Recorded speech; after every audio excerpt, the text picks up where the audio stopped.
We have a very special guest in the studio, Ben Underwood, the statistician who supports us with all the interesting statistics. Ben, welcome to the studio. Thank you. I'm so glad to be back. Hello, Ben. So I'm very interested. Statistics is becoming a very important part of chess. Can you tell us more about it?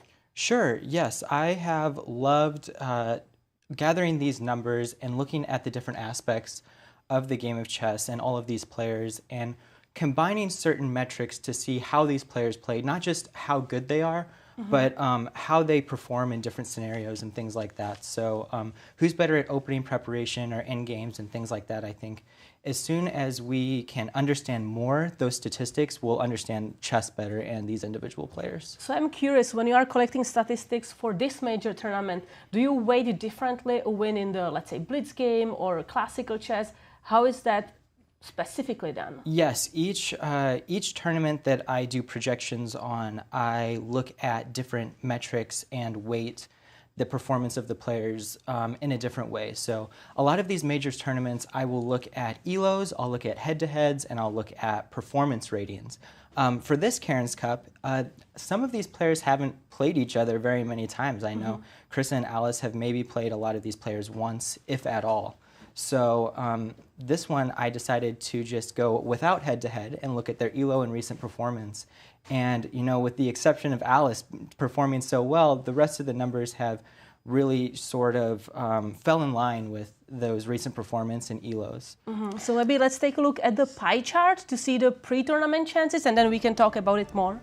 So the chances to win the tournament before the start, Humpy Conero 22.2% and Alice Lee totally on the bottom, only with 2.3%. But now here we see the big difference after round 7. So let's see how that changes. As you mentioned, the big difference is only Alice Lee and maybe some players dropping a little bit.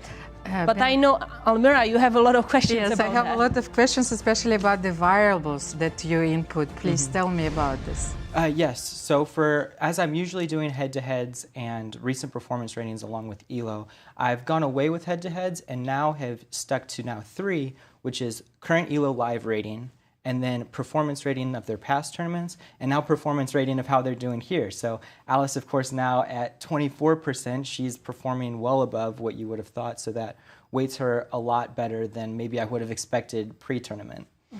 And I know that having those numbers is very important, especially for our spectators. You know, I was thinking about poker whenever they added statistics. You know, it was so interesting to watch and very engaging. So how chess differs from other sports in these terms? Sure. I think chess has the holy grail of metrics that everybody's looking for. Take baseball, for example. You know, we have a few past baseball players at the club that work there, John Costello, Jason Simontachi, and if I were to look at their performance and say, okay, this is how they pitched. They let up this many runs. When they pitched against people, they hit the ball there.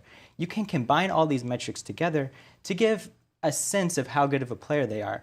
Now in chess, we already have the number that tells you exactly how good a player is. It's their ELO rating.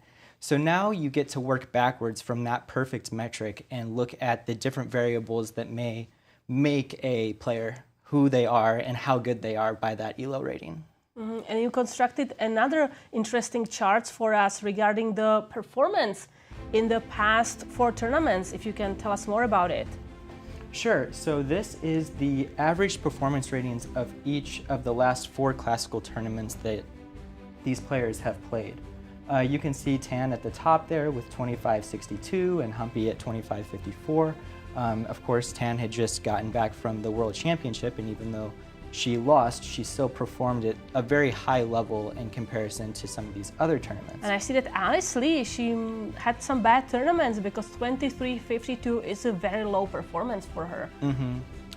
Yes, that was what I think is atypical. You usually see, you know, especially in these St. Louis tournaments, Alice comes out gunning. She just won the American Cup and things like that. So I feel like that average didn't feel as representative of her, but I am happy to see her doing so well in this one. Another player I wanted to note there was Carissa at 25.05. She had one rough tournament, I think, in a collegiate championship that I included, but had that tournament not been included in that average, she may have been the top performer on that chart. out of even being the second lowest rated by ELO. As far as performance rating, she would have been 1 or 2.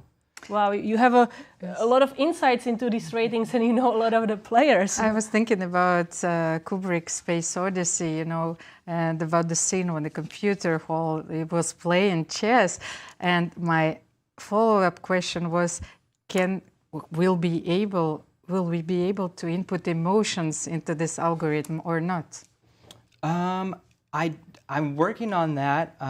One of the things that I am trying to do is actually, with all the rise of AI, is start to put some of these metrics into different AI models that would be able to look at those and use math combined with some of the other information that maybe we can pull from the internet about players to make more accurate predictions.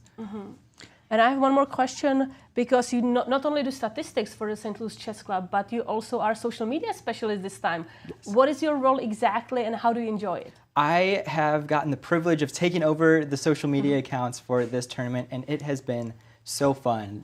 Pre-tournament, I got to do some interviews with a few of the players, get to know them a little better about their likes and dislikes, ask them questions that maybe aren't exact to chess, even to get to know their personalities, and just getting to cover this tournament more closely than I've been able to do in the past has been so cool, and I'm really enjoying it. And learning about these players, who do you root for now in the tournament, knowing also all the statistics that come with it? Well, so of course, Humpy winning would make me look really good at those pre-tournament suggestions, but I have to root for the Americans here. I think that their performance has been so unexpected here. Just seeing them win would be really cool. Thank you so much, Ben. And we have to look at the standings to remind our audience who is leading, and that we have 3 players tied for the first place.